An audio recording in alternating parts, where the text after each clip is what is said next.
গান শেষ হবে না। তিনি হচ্ছেন আমার প্রতিপক্ষ পাল্লাদার। পাল্লাদার তো নয়, গেল্লাদার। পাল্লাদার নয়, গেল্লাদার। চিকচিক কাজললতা বাঁট নাই তো ধরবো কোথা, চিকচিক কাজললতা বাঁট নাই তো ধরবো কোথা। বাবারে পাল্লাদারের কত কথা, ব্যাঙে দই চিড়ে খায় আর মা আই বুড়ি থাকতে বিটি শ্বশুর বাড়ি যায়। হায় হায় হায় হায়। আমি গানে বললাম কি আর তুমি শুনলে কি, আর লোককেই বা শোনালে কি। আজকের আসর পরে শাক্ত বৈষ্ণব বিষয় ধরে আমরা দুজন পরস্পরে আসরে দণ্ডায়মান হয়ে দণ্ড করে অবশ্যই দেব তত্ত্বের কিছু কথা, যে কথা শুনলে পরে মানুষের মনুষ্যত্ব বাড়ে, চৈতন্য সত্তা জাগ্রত করে। এই তত্ত্ব কথা ধরে দিতে হয় সেই তত্ত্বের বারতা। সেই কথা চিন্তা করে শাক্তের পক্ষ ধরে বৈষ্ণব দাদার ধারে করেছিলাম কিছু জিজ্ঞাসন। উনি যা করেছেন উত্তর দান দিয়েছেন, যা সমাধান অবশ্যই সন্তুষ্ট হয়েছে আশা করি আপনাদের মন। যদি আপনাদের হয়ে যায় আমার হবার দরকার নাই। আহামরি কিছু জিজ্ঞাসা করি নাই, আহামরি খুব কঠিন কথা নয়। আমি জিজ্ঞাসা করলাম, হে শাক্ত ভাইয়া, তুমি প্রসাদ নেবে না তার কারণ কি? কিছু পেয়েছেন? যদি পান তাহলে ভালো, না পেলে আরো ভালো। তবে আজকে জগন্নাথ দেবের রথযাত্রা উপলক্ষে এই যে গান, এইখানে দিতে হবে একটু সন্ধান। দক্ষের যজ্ঞ দেখতে গিয়ে সতী যখন দেহ ত্যাগ করলেন,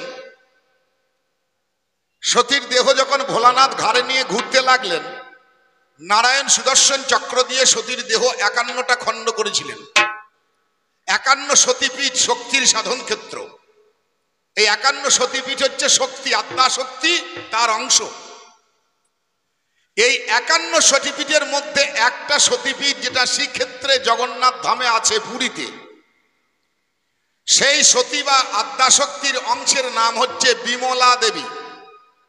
যারা শ্রীক্ষেত্রে গেছেন তারা অবশ্যই জানেন, পুরীর মন্দিরে যেখানে স্বয়ং জগন্নাথ ভগবান শ্রীকৃষ্ণের একটা পরিবর্তিত বিগ্রহ রূপে আছেন। জগন্নাথকে অবতার বলা হয় না, কৃষ্ণকে অবতার বলা হয়, রামকে অবতার বলা হয়, কিন্তু জগন্নাথকে আমরা কেউ অবতার বলি না। অবতার বলি না কেন? না, জগন্নাথ আর কেউ নয়, জগন্নাথ হলো কৃষ্ণেরই একটা দেহের আর একটা রূপ। দাপর যুগে ভগবান শ্রীকৃষ্ণ লীলা অবসান করে তার শিবিগ্রহ যখন লীলা শেষ করছেন, তিনি মারা যাচ্ছেন। কারণ মানব লীলা করতে এসছেন, জন্ম যার আছে, উদ্ভব যার আছে, তার ধ্বংস হবে। গোবিন্দ চলে যাচ্ছেন লীলা সংবরণ করে। তার মরার হেতু কি না, ওই একটা বান মেরেছিল না একজন, হ্যাঁ, আমরা মরি কিসে? শাস্ত্রের কথা খুব মজার কথা তো। আমাদের মরণ হয় কখন হাগো? এই যে দেহে যখন জরা আসে আর ব্যাধি আসে। ব্যাধি মানে অসুখ আর জরা মানে বার্ধক্য, নাকি? এই দেহে যখন জরা ব্যাধি আসবে তখন এই দেহের পতন হয়ে যাবে। গোবিন্দের দেহের পতন কি করে হচ্ছে? না, জরা ব্যাধি তীর মেরেছে। নিতাই গৌর হরি বল। তীর বান কে মেরেছে? জরা ব্যাধি বান মেরেছে। যে ব্যাধ বান মেরেছে তার নাম হচ্ছে জরা। ত্রেতা যুগে যার নাম ছিল বালির পুত্র অঙ্গদ, রামচন্দ্র কথা দিয়েছিলেন যে দাপর যুগে তুমিই হবে জরা ব্যাধ। তাই আমি গানে বলছি জরা ব্যাধি বান মেরেছে।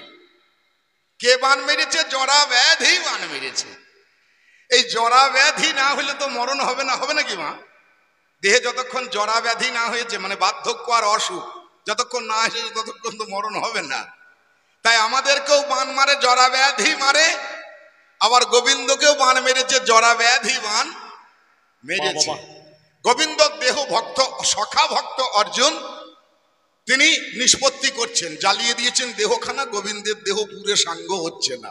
আমাদের দেহ পুরে সাঙ্গ হয় না, কিছুটা বস্তু আমাদের জলে অর্পণ করতে হয়, যেটা নাভিকুণ্ড বলা হয়।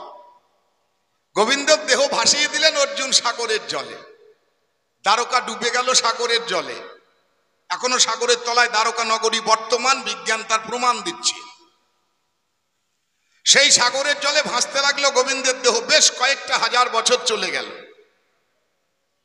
তারপর একটা দারুখণ্ড ভাসতে ভাসতে লাগলো উড়িষ্যার উপকূলে রাজা ইন্দ্রদ্যুম্ন। তার আগে সেই দারুখণ্ড নিয়ে গিয়ে পূজা করলেন সবর রাজা, যার মেয়ের নাম ললিতা। ইন্দ্রদ্যুম্ন স্বপ্ন পেলেন ওই দারুখণ্ডেই গোবিন্দ আছেন, আমার মন্দিরে তিনি পূজিত হবেন। তখন ওই দারুখণ্ডের সন্ধান পাওয়ার জন্য সবর রাজ্যে পাঠিয়ে দিল বিদ্যাবতী ব্রাহ্মণ। বিদ্যাবতীকে যখন কেউ সন্ধান দিচ্ছে না কোথায় আছে নীলমাধব, তখন বিদ্যাবতী ললিতার সঙ্গে প্রণয় শুরু করলেন, তাকে বিবাহ করলেন। জামাই হিসেবে বলল আমি নীলমাধব দর্শন করব। তখন সবর রাজা বলল তোমাকে দর্শন করাবো কিন্তু পথ দেখাবো না, যে পথে তুমি যাবে সে পথ আমি দেখাবো না। চোখ বেঁধে দিয়ে বিদ্যাবতীকে নিয়ে যাচ্ছেন পাহাড়ের উপরে নীলমাধব দর্শন করানোর জন্য। আর ললিতা একটা থলে একটু শস্য ভরে দিয়েছেন, দিয়ে তলায় একটু ফুটো ছেঁদা করে দিয়েছেন, বলে এইটা ধরে তুমি যেও। তাই চোখ বাঁধা অবস্থায় বিদ্যাপতি যে রাস্তায় যাচ্ছে ওই থলে থেকে শস্যের দানা ঝুরঝুর করে পড়তে পড়তে যাচ্ছে। যে রাস্তায় গিয়েছে তারপর বর্ষা এসেছে, অঙ্কুরোদ্গম হয়েছে, রাস্তা যেদিকে গিয়েছে সেই দিকে শস্য বেরিয়ে পড়েছে। পরে যখন গেল ইন্দ্রদ্যুম্ন রাজার কাছে, ইন্দ্রদ্যুম্ন রাজা বললেন সন্ধান পেয়েছো? বললে হ্যাঁ পেয়েছি। তখন রাজা ইন্দ্রদ্যুম্ন সেই যে শস্য বেরিয়েছিল শস্য ধরে চলে গেলেন নীলমাধব দর্শন করতে। অলৌকিক একটা শক্তি কাণ্ড সেখানে ঘটে গেল। নীলমাধব দর্শন করার আগেই রাজা ইন্দ্রদ্যুম্ন অচৈতন্য হয়ে পড়ে গেলেন। দৈববাণী অহিনজিল হলো, এই দারুখণ্ড থেকেই নির্মাণ হবে জগন্নাথের শ্রীবিগ্রহ, এবং ওই বিগ্রহতে মতান্তরে হৃদয়, মতান্তরে নাভিকুণ্ড। ওই গোবিন্দের নাভিকুণ্ড প্রত্যেক 12 বৎসর অন্তর যখন নব কলেবর হয় জগন্নাথের, ওই নব কলেবরে বিশেষ ব্রাহ্মণ চোখ বাঁধা অবস্থায় নাভিকুণ্ড সঞ্চার করেন জগন্নাথের দেহের ভিতরে, যার জন্য জগন্নাথ হলো কৃষ্ণেরই আর একটা মূর্তি। এই জগন্নাথ থেকে যেখানে পূজা হচ্ছে সেখানে শক্তি হচ্ছে বিমলা দেবী। আগে বিমলা দেবীর পূজা হবে, তারপর জগন্নাথের পূজা হবে। এবং সেখানে যত ভক্ত আছেন, কি শাক্ত কি বৈষ্ণব, সকলেই বিমলার প্রসাদ পাবে, জগন্নাথের প্রসাদ পাবে। তাই আমি শাক্ত হয়ে বৈষ্ণব ভাইয়াকে জিজ্ঞাসা করেছিলাম, খুব হিসাব করে বলো প্রসাদ পাও না তো? এই যে যত বৈষ্ণব শ্রীক্ষেত্রে যান জগন্নাথ দর্শন করতে, কৃষ্ণ দর্শন, তাদেরকে প্রত্যেককে শাক্তের প্রসাদ গ্রহণ করতে হয়। যার জন্য মনে ছিল সংশয়, দেখি আমার বৈষ্ণব ভাইয়ার কেমন হয়। তা হয়েছে একটু কেমন কেমন হয়েছে। আমি বললাম বিষ্ণু ভজন করলে সে হয় বৈষ্ণব, তোমরা বিষ্ণু ছেড়ে দিয়ে কৃষ্ণ নাম করছো, তাহলে তোমরা কি বৈষ্ণব? উনি বললেন যে বিষ্ণু সেই কৃষ্ণ, মহামান্য জন আদালত। বিষ্ণু আর কৃষ্ণ কি এক? কৃষ্ণ হলেন ভগবান, তার সঙ্গে কারো তুলনা নাই, তিনি আলাদা, তিনি পরম চেতন, পরমেশ্বর, পরমাত্মা, পরম ব্রহ্ম। আমাদের অন্যান্য ধর্মমত, ইসলাম ধর্ম, খ্রিস্টান ধর্ম, ইসলাম ধর্মে আখিরি নবী সাল্লাল্লাহু আলাইহি ওয়াসাল্লাম হযরত মুহাম্মদ, যিনি ইসলাম এনেছেন, তিনি কোনোদিন বলেননি আমি খোদা। তিনি বলেছেন আমি আল্লাহর প্রেরিত দূত, আমি আখিরি নবী, শেষ দূত, আমি খোদা নই, আমি খোদার প্রেরিত দূত। যীশু খ্রিস্ট তিনি নিজেকে গড বলেননি, তিনি বলেছেন আমি ঈশ্বরের সন্তান। তিনি হলেন পরম পিতা, আমি হলাম তার সন্তান। কিন্তু আমাদের সনাতন ধর্মে কৃষ্ণ কি বলেছেন? যে আমিই ভগবান। অন্য কোন ধর্মে কেউ নিজেকে ভগবান বলে দাবি করেননি। আমাদের সনাতন ধর্মে ভগবান শ্রীকৃষ্ণ বলেছেন এতে চাংশ কলা পংশ কৃষ্ণস্তু ভগবান স্বয়ং। বাদ বাকি যারা আছে, কেউ অংশ, কেউ অংশের অংশ, কেউ কলা, ব্রহ্মা বলুন, বিষ্ণু বলুন, মহেশ্বর বলুন, এতে চাংশ, এতে চ অংশ কলা পুংস, এরা সবাই আমার অংশ, অংশের অংশ, কেউ কলা, এরা কেউ ভগবান নয়, কৃষ্ণস্তু ভগবান স্বয়ং। তাই বিষ্ণু হলো অবতার আর কৃষ্ণ হলো ভগবান, তাই যে বিষ্ণু সেই কৃষ্ণ।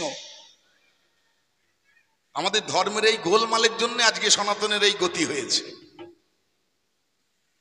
পরের কথা ছিল গানে, হয়তো আপনাদের আছে মনে, মধুর শ্রোতার সন্নিধানে আমাদের এই কবি গানে করেছিলাম আখ্যান, রে আমার বৈষ্ণব ভাই দাও তুমি সন্ধান। আমরা করি পাঁঠা বলি, লোকের কাছে শুনে চলি, কিন্তু তোমার খিটকাল যদি খুলি, নবদ্বীপের বাঁধা কাটে, নিত্যানন্দ পাঁঠা কাটে। সে পাঁঠা কোন পাঁঠা? অত সস্তা কথা নয়, গঙ্গার ঘাটে নয়, নবদ্বীপের বাঁধা ঘাট। সে ঘাট আবার খোলা ঘাট নয়, সে ঘাট বাঁধা ঘাট।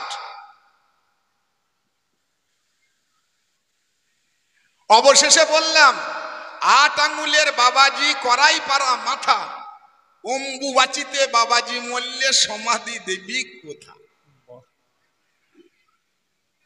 8 আঙ্গুলের বাবাজি মানে বোঝেন তো?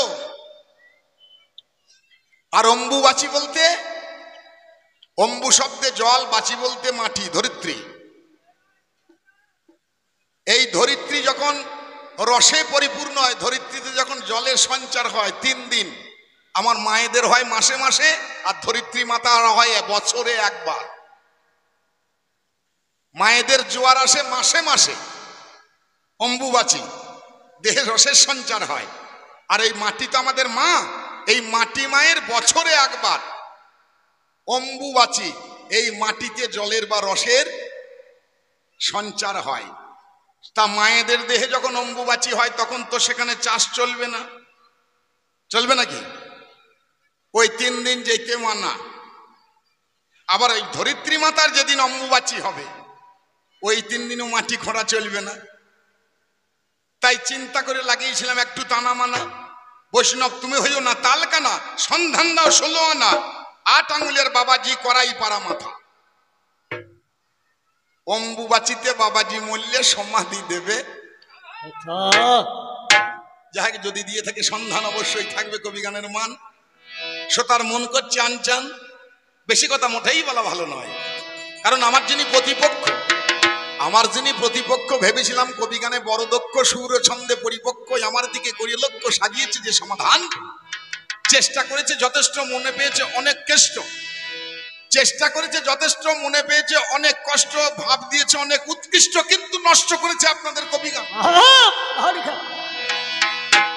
রে বৈষ্ণব মহাজন, বৈষ্ণবের তত্ত্ব করবো শোভন, সেই ছিল মনে আশা, যার জন্য দিয়েছিলাম খোঁচা মেরে, দেখলাম কিবা মধু ঝরে, নিয়ে বসেছিল শ্রোতা অধীর ভাবি প্রত্যাশা। সে গুজে বালি, দেখলাম শ্রেষ্ঠ হয়েছে মা আমার কালী। আমি 2-4 কথা ভাব জাগিয়ে এইবার বলি, শুনবি আমার শ্রোতার চাঁদ বদন, তাই বলবো না অত্যন্ত, ছেড়ে দিয়ে ব্যাখ্যান্ত বাজাও আমার ঢোল, একবার নিতাই গৌর প্রেমানন্দে বলবো হরি হরি হরি বল।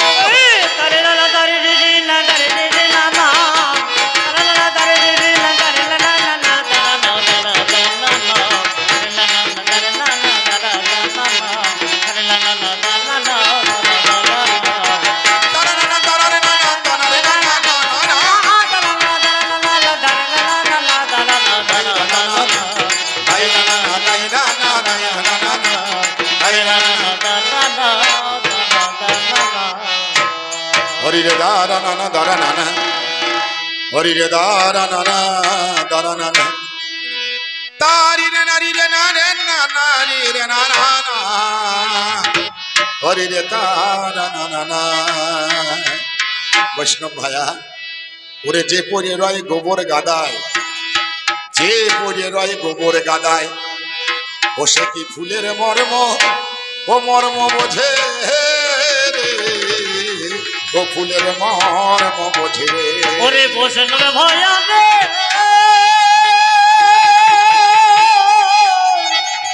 বৈষ্ণব ভায়া,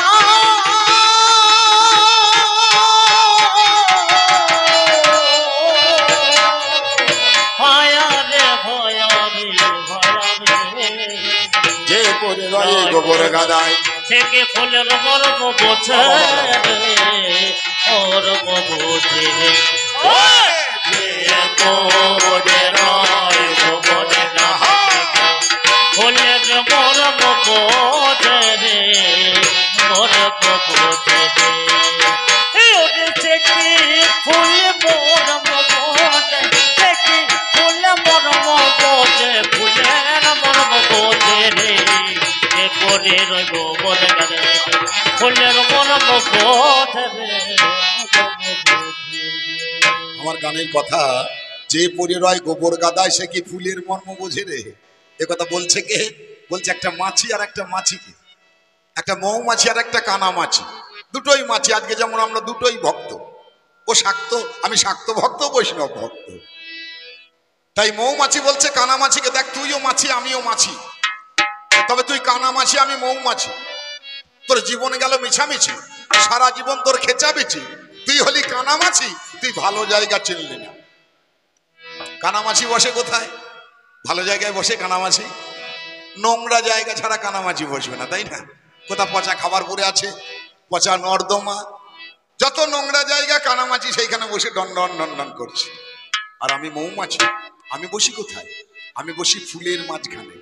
ফুল যত্ন করে সঞ্চয় করে রাখে মধু, কবে আসবে ভ্রমরা বধূ, আমার মধু করবে পান, জগৎ মাঝে প্রকাশ করবে ফুলের সম্মান। তাই বন্ধু, তোমার সঙ্গে আমার তুলনা করলে চলে না। ওরে আকাশেতে শকুনি, ওরে আকাশেতে শকুনি, ওরে ও তার নজরে থাকে, নজরে থাকে ভাগা।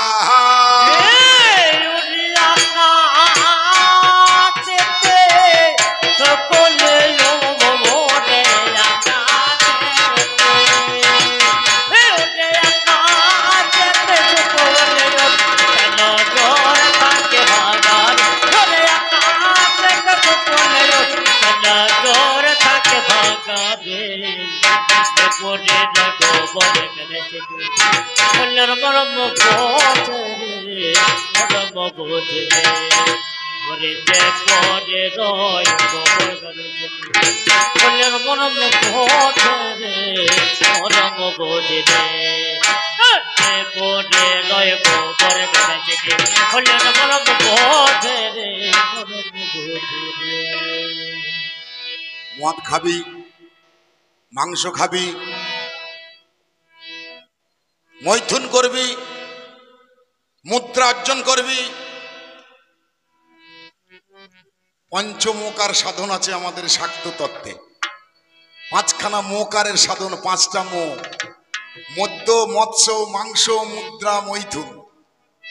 মদ খাবি, মাজা নাচবে, আর এই মাজাতেই মজা। হ্যাঁ, যতক্ষণ মাজা নাচে ততক্ষণ মজা আছে, যেদিন মাজা নাচবে না সেদিন আর মজা থাকবে না।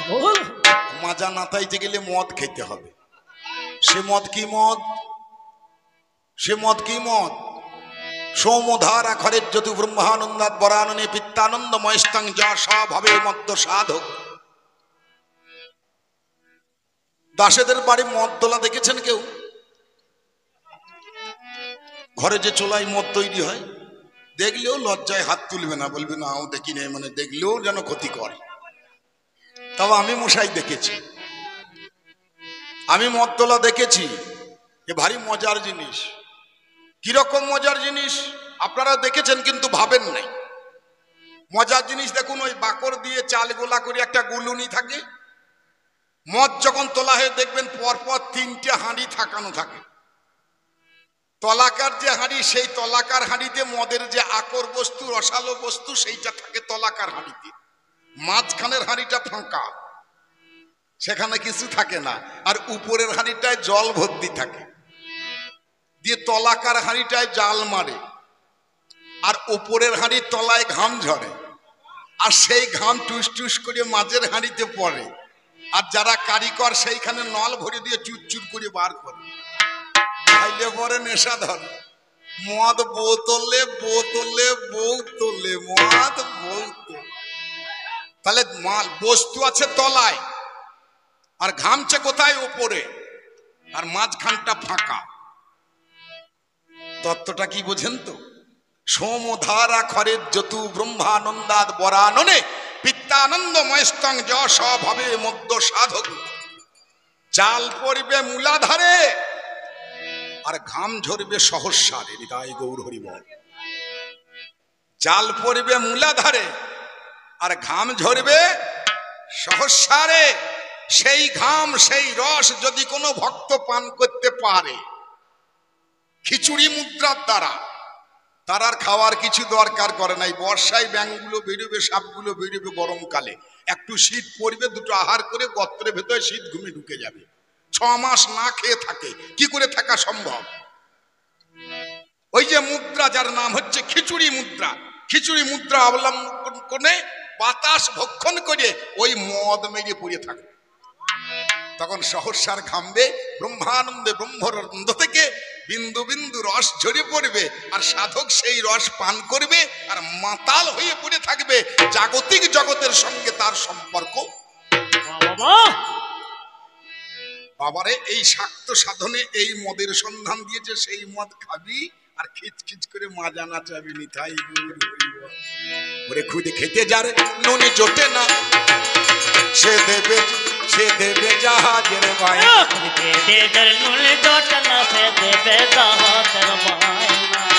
খুদ খেতে যার নুন জোটে না, সে দেবে জাহাজের বাইনা।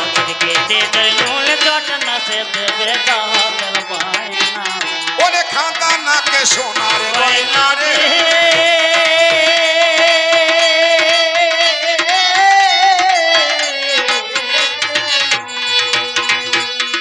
খুদ খেতে যার নুন জোটে না, সে দেবে জাহাজের বায়না। আর খাঁদা নাকে সোনার গয়না।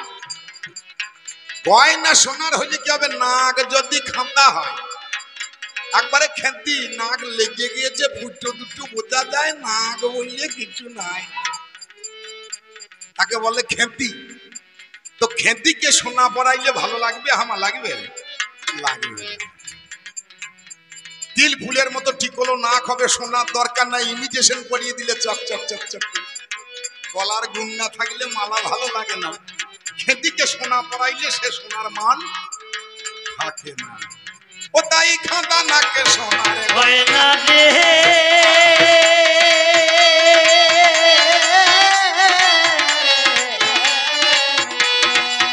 তুমিও মাছি আমিও মাছি, কথা নয় মোর মিছামিছি, সারা জীবনে খেচা বিচি তোমার দেখতে পাই।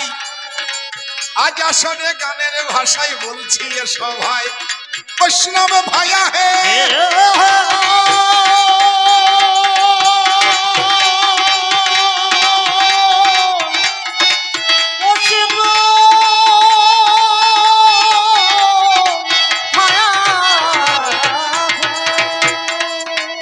তুমিও মাছি আমিও মাছি, তোমার সারা জীবন খেচা বিচি। আগো খেচা বিচি কাকে বলে জানেন আপনারা? আমাদের সংসারে প্রায় হয়, বলে না? ধান উঠছে এই সময়, খরার ধান কোটা কেটেছে, বাড়িতে ধান উঠছে, সেই সময় একটা বিয়ের কার্ড যদি চলে আসে, দেখো দেখিনি কি খেচা বিচির সময়, এই সময় বিয়ের নেমন্ত্রণ। তা খেচা বিচি আমাদের লেগেই থাকে। এই খেচা বিচি জিনিসটা কেমন জানেন? ওই পাল্লাদারের জন্য একটু বলি। এখন জামাই যাবে শ্বশুর বাড়ি, জামাই যাবে শ্বশুর বাড়ি, শ্বশুর বাড়ি আদর ভারী, সব জামাই পায়। কথাই বলে জামাই আদর, জানেন তা সবাই। শ্বশুর বাড়িতে সব জামাইয়ের আদর হয়, কথাই বলে জামাই আদর। তবে জামাইয়ের আদর কতদিন? শ্বশুর বাড়িতে জামাইয়ের আদর কতদিন, কদর কতদিন? শাশুড়ি বেঁচে আছে যতদিন। শাশুড়ি মরে গেলে জামাইয়ের আদরও নাই, জামাইয়ের কদরও নাই। এখন এক জামাইয়ের কপাল পোড়া, এক জামাইয়ের কপাল পোড়া, শাশুড়ি গিয়েছে মারা। শুনুন আমার কথার ধারা, দিচ্ছি বিবরণ। শ্বশুর আবার দ্বিতীয় পক্ষে একটা করেছে গ্রহণ। একটা জামাইয়ের কপাল খারাপ, অসময়ে শাশুড়ি মারা গিয়েছে। শ্বশুর আবার দ্বিতীয় পক্ষে একটা বিয়ে করেছে। তাহলে শ্বশুরের যে দ্বিতীয় পক্ষের বউ, সেটা প্রথম পক্ষের জামাইয়ের সৎ শাশুড়ি, আর এটা হইল সৎ জামাই। তা সৎ জামাই যখন সৎ শাশুড়ির শ্বশুর বাড়ি যায়, শাশুড়ি জামাইকে খুব আদর করে, খুব আদর করে। এসে এসো বাবা, এসে আমার মেয়ে কেমন আছে, আমার জামাই, আমার মেয়ে কেমন আছে, আমার নাতি নাতনি কেমন আছে, খুব আদর করে। মুখে খুব পাতে। জামাই শ্বশুর বাড়িতে খেতে বসে, মুখে শাশুড়ি আদর করে। খাবার সময় সজনে শাক, ওল সেদ্ধ, কোনো দিন খানিকটা ঘোল। জামাই রসিক লোক, শাশুড়িকে ঠাট্টা করে বলে, মা জামাইয়ের জন্য কত জোগাড় করেছেন গো, সজনে শাক, সেদ্ধ ওল, আবার ঘোল। শাশুড়ি জামাইকে বলে, বাবা তুমি তো সবই জানো, আমরা তো খেয়েই ফকির, মানে খেতে খুব খরচ আর কি, আমরা খেয়েই ফকির। মাঘ মাসের কনকনে ঠান্ডায় জামাই শ্বশুর বাড়ি যায়, দুটো সেদ্ধ পক্ষ দেয়, শাশুড়ির ঘিয়ের বয়াম খুলে বাবা জামাইয়ের পাতে ঢেলে দেয়, বাবা ঘি খাও। কনকনে শীত, মাঘ মাসের ঠান্ডা, ঘিয়ের বয়াম খুলে ঢালছে, চামচ লাগাইছে না। মাঘ মাসে ঘিয়ের বয়ামে ঘি তো জমিয়ে পাথরের মতন হইয়া আছে, জামাইয়ের পাতে তো পড়ছে না। বাবা খাও বলে খুব ঢালছে, কিন্তু ঘি তো জমি আছে, জামাইয়ের পাতে এক ফোঁটাও পড়ছে না। একদিন জ্যৈষ্ঠ মাসের দুপুর বেলায় জামাই চলে গেল, একদিন জ্যৈষ্ঠ মাসের দুপুর বেলায় জামাই চলে গেল, কইতে কইতে নানান কথা বেলা হইয়ে গেল। শাশুড়ি কয়, বাবা জীবন না খেয়ে যাবো না, না খেয়ে গেলে আমার শীতকালের বাকি তো থাকবে না, কারণ আমি হইলাম সৎ শাশুড়ি। পাড়ায় যারা আছে ছুরি খিটকালাই আমার নামে দেবে। বেলা যখন হইয়েছে বাবা, তখন দুটো খাইয়ে দিয়ে যাবে যাবে, এই বলে শাশুড়ি জামাইকে খেতে বসাইছে। জ্যৈষ্ঠ মাসের গরম, হাঁস মেছে গরম, শাশুড়ি দুটো থোঁড় ভাজা, দুটো ইচ্ছে ভাজা জামাইকে দিয়েছে। শাশুড়ির খেয়াল নাই যে জ্যৈষ্ঠ মাসের তলায় ঘি গইয়া আছে। মাঘ মাসের যেমন করে সেই রকম ঘিয়ের বয়াম খুলে বাবা ঘি খাও বলে যে হরাম করে ঢেলেছে, আর সরাম করে সবটাই পাতে পড়েছে। শাশুড়ি দেখছে সব গুনাস, আমি কইলাম কি, আরে ছি ছি ছি ছি, আমার এত কষ্টের ঘি আমি সৎ জামাইয়ের পাতে ঢেলে ফেললাম। হেসেল ঘরে গিয়ে কপাল চাপড়াইছে, আমি কইলাম কি। যাই হোক, শাশুড়িকে মা বলে ডাকে, ঘি তা তুলে নিতে পারছে না, তখন জামাইকে ঘি খাইতে দেবে না। শাশুড়ি মনে মনে যুক্তি করে এসে জামাইকে বলছে, বাবা তুমি আমাকে কি বলে ডাকো? তা জামাই বলছে, কেন আপনাকে মা বলে ডাকি? তা শাশুড়ি বলছে, তাহলে আমি যদি মা হই তুমি ছেলে? জামাই বলছে, হ্যাঁ আপনি মা আমি ছেলে। শাশুড়ি তখন বলছে, বাবা তাহলে দোষ হবে না, মা বেটাই একসঙ্গে বসে খেলিয়ে। বাবা জামাইটা বেটাও তাই, জামাইকে বেটা পাতিয়ে একসঙ্গে খাবে, বেটা পাতিয়ে একসঙ্গে খাবে। এবার শাশুড়ি আর জামাই মা বেটা পাতিয়ে খেতে বসেছে, ঘি পড়ে আছে জামাইয়ের কোলে। শাশুড়ি খেতে খেতে গল্প করে আর বলে, বাবা বাড়িতে হরিনাম দিলাম, কত লোক এলো, কত ধুমধাম করলাম, তোমাকে কত করে আসতে বললাম, বাবা তুমি তো আমাদের বাড়ি এলে না। এলে না বলছে, আর ওই কোলের ঘি এই কোলে টানছে। তোমার সম্বন্ধী ছেলে জন্মদিন হইলেও কত ধুমধাম বাড়িতে হইলেও কত নাচ গান বইয়ে গেল, কত করে ফোন করে আসতে বললাম, বাবা একবারের জন্য আমাদের বাড়ি এলে না। ওই এলে না করতে করতে জামাইয়ের কোলে ঘি শাশুড়ির কোলে চলে গিয়েছে। জামাই দেখছে পাতে তো পড়ে না, যদি আজ পড়েছে বদনে বোধহয় আর ওঠে না। জামাই তখন আমার মতন হিসেবে লোক, বুঝতে পারছেন, সে তখন শাশুড়িকে বলছে, মা আপনি তো সবই জানেন, আপনি তো সবই জানেন মা, আমার একার ঘর, আমার একা সংসার, আমি কি করে আসবো মা, আমার সংসারে বড় খেচা বিছি মা। একেবারে ঘেঁচে ঘিসাবে মাখিয়ে দিয়েছে,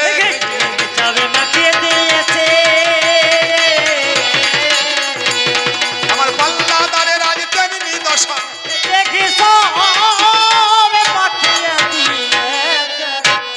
শক্তির তত্ত্ব পাল্লাদার জানা নাই।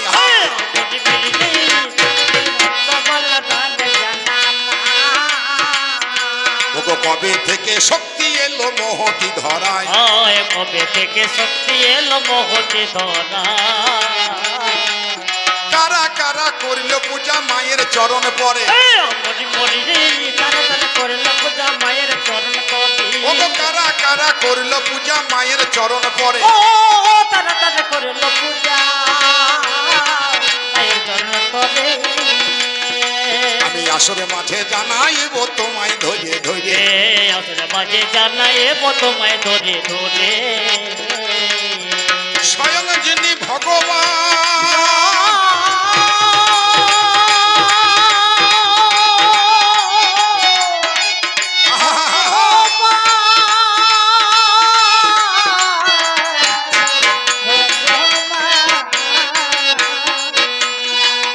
এই শক্তির সাধন কবে থেকে শুরু হয়েছে, কে শুরু করেছে? আদি মহাভূতা তুমি সৃষ্টির কারণ। শক্তি না থাকলে সৃষ্টি হবে না। আদি মহাভূতা তুমি সৃষ্টির কারণ। প্রথম বসন্তে গোবিন্দ করল আরাধন। প্রথম বসন্তে গোবিন্দ তোমার আরাধনা করে এই জগতে নিয়ে আসলেন। তারপরে বিধি পর্যায়ে সৃষ্টির কারণ নেই। বিধি মানে ব্রহ্মা। ভোগ তাহার পরে বিধি পর্যায়ে সৃষ্টির কারণে আমার ইন্দ্র রাজা পুরা করে। আমার ইন্দ্র রাজা পূজা করে অসুর নিধনে। স্বর্গে যখন দৈত্যদের দাপাদাবি চলছে তখন দেবরাজ ইন্দ্র শক্তি সাধনা করছে। তাহলে প্রথম গোবিন্দ সাধনা করছে, তারপরে সৃষ্টির কারণে ব্রহ্মা সাধন করছে, তারপরে দেবরাজ ইন্দ্র পূজা করছে।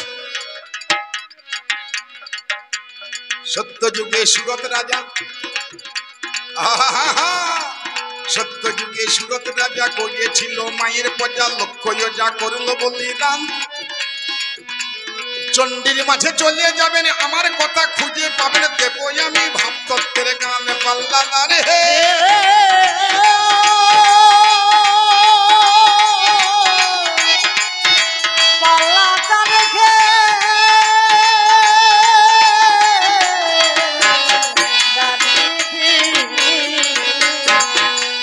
সত্য যুগে সুরত রাজা করিয়েছিল মায়ের পূজা। লক্ষ্য যা করল বলিরাম। সেদিনে কাটা গেল লোহার পাটা, মায়ের পূজার ঘন ঘটা রেখেছিল মা সেদিনে মান। লোহার পাটা কাটা যাচ্ছে। এবার ত্রেতা যুগের খবরে আমি তোমার কাছে গাই। আমার মায়ের পূজা করছে স্বয়ং গোবিন্দ গোসাই। নামটি যাহার রামচন্দ্র। যখন সীতা চুরি হইল, ঠিক বলছি তো? কারা কারা পূজা করছে আগে দেখো। তুমি বেশি লাজ লেরো না। তুমি যার পূজা করছো সে আমার মায়ের পূজা করছে। ত্রেতা যুগে শ্রীরামচন্দ্র সীতা চুরি হইল। সাগরেরই ধারে রাম পূজা করিয়েছিল। সে যে দুর্বাদল শাম, ও যে নয়নাভিরা।